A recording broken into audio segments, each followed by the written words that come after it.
Did you know, according to the World Health Organization, over 264 million people worldwide suffer from depression, a major outcome of adversity? It's true.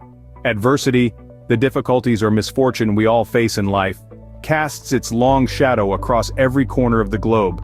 It's not discriminating, it affects us all, regardless of age, race, or social status.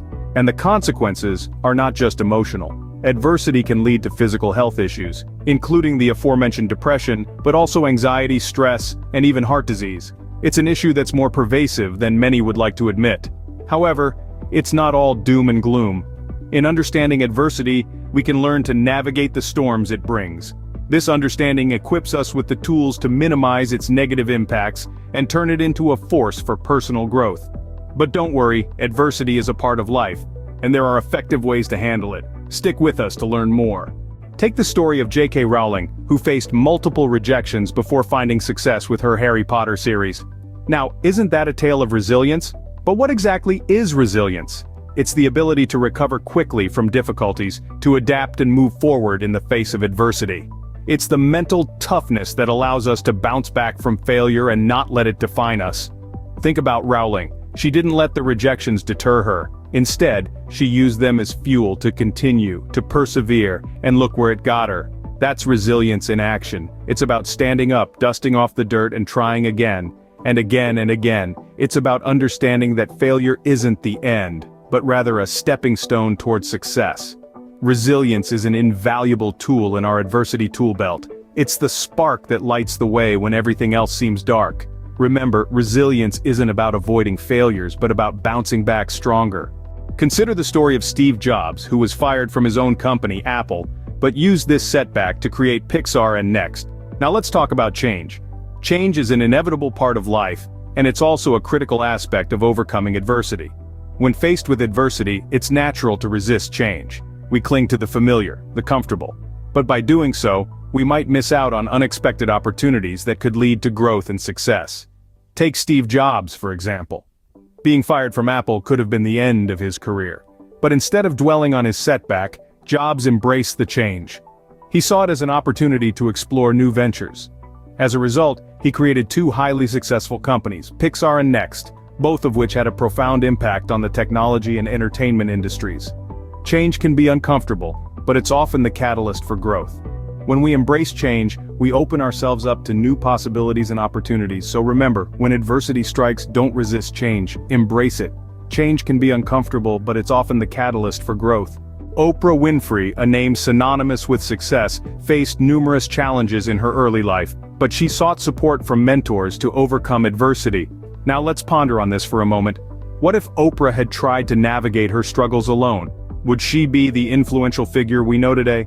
Possibly not. The importance of seeking support when dealing with adversity cannot be overstated. No matter how strong or independent we might think we are, life's challenges are not meant to be faced alone. There's power in unity, strength in collective wisdom, and comfort in shared experiences. Just like Oprah, when we're confronted with adversities, we should not hesitate to reach out to mentors, friends, or professionals. Their guidance, perspective, and even their shared experiences can provide the strength we need to persist and overcome. Don't let pride or fear of appearing vulnerable keep you from seeking help. Remember, it's not a sign of weakness to ask for help. Consider the story of Dan Harris, a news anchor who had a panic attack on live TV, leading him to discover and promote mindfulness as a way to handle stress.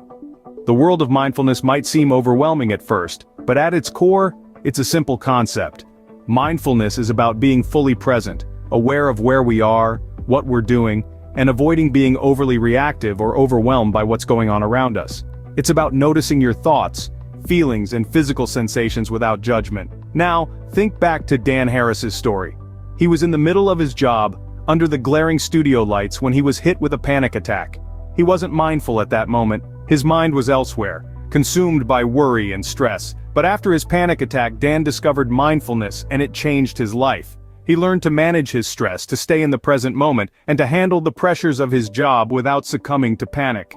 Mindfulness can help us all in dealing with adversity. It provides a way to lean into our experiences, even the difficult ones, and to respond to them with kindness and curiosity instead of fear or frustration.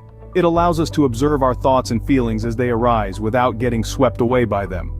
practicing mindfulness can be as simple as taking a few minutes each day to focus on your breath. It's about paying attention to the present moment, without judging it or wishing it were different. It's about accepting things as they are, and not as we wish they could be. And the benefits are vast. Studies have shown that mindfulness can reduce stress, improve focus, enhance emotional resilience, and even boost our physical health.